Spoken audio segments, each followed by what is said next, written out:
అమ్మాయి తన శరీరమంతా మేక కొవ్వుతో కప్పుకుంది. ఈత కళ్లద్దాలు పెట్టుకుంది. నెమ్మదిగా సముద్రంలోకి అడుగుపెట్టింది. ఆమె లక్ష్యం స్పష్టంగా ఉంది. ఈత కొట్టి ఇంగ్లీష్ ఛానల్ను దాటడం.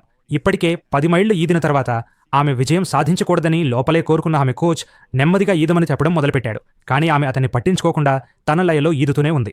కోచ్ ఆగలేదు. ఒక యాపిల్ తెమ్మని అడిగాడు. ఆ యాపిల్ ఆమె చేతిని తాకితే ఆమె అర్హత కోల్పోతుంది. అంత కష్టం వృధా అవుతుంది. అదృష్టవశాత్తు కోచ్ చేతి నుంచి ఆ యాపిల్ జారి నీటిలో పడిపోయింది. అది చూసిన అమ్మాయి ఆగకుండా మరింత వేగంగా ఈదింది. 10 నిమిషాల తర్వాత కోచ్ ఆమెకు ఒక పానీయం ఇచ్చాడు.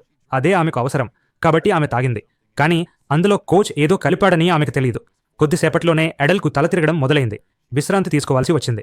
3 రోజుల తర్వాత ఆమె మళ్లీ ప్రయత్నించింది. ఈసారి ఆమె తండ్రి పక్కనున్నాడు. ఎడల్ 8 మైళ్లు సాఫీగా ఈదింది. అప్పుడే మొదటి పెద్ద అడ్డంకి ఎదురైంది.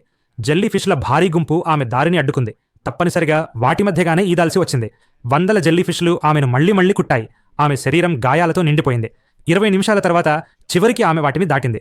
కానీ ఉప్పునీరు గాయాలను మండించడంతో కొద్దిసేపు నీటిమీద తేలుతూ విశ్రాంతి తీసుకుంది.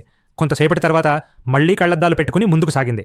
8 గంటల తర్వాత బలమైన ఎదురుగాలి ప్రవాహం ఎదురైంది. ఎంత ప్రయత్నించినా ముందుకు కదలలేకపోయింది. ఆమె బాధను చూసిన ఆమె అక్క నీటిలోకి దూకి పక్కనే ఈదుతూ సహాయం చేసింది. కానీ 1 గంట తర్వాత ఆమె అక్కకు శక్తి తగ్గి పడవకి తిరిగి వెళ్లాల్సి వచ్చింది. అడల్ ఒంటరిగా మిగిలిపోయింది. రాత్రి పడగానే దట్టమైన పొగ సముద్రాన్ని కప్పేసింది. పడవ ఆమెకు దారి చూపలేకపోయింది. ఎడల్ ఒంటరిగా ఈదుతూ ఉండాల్సి వచ్చింది.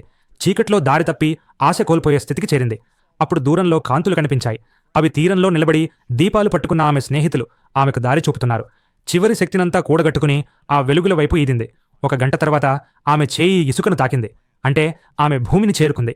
ఇది నిజమైన కథ. ట్రూడీ ఈడర్లే ఇంగ్లీష్ ఛానల్ను ఈత కొట్టి దాటిన తొలి మహిళగా నిలిచింది.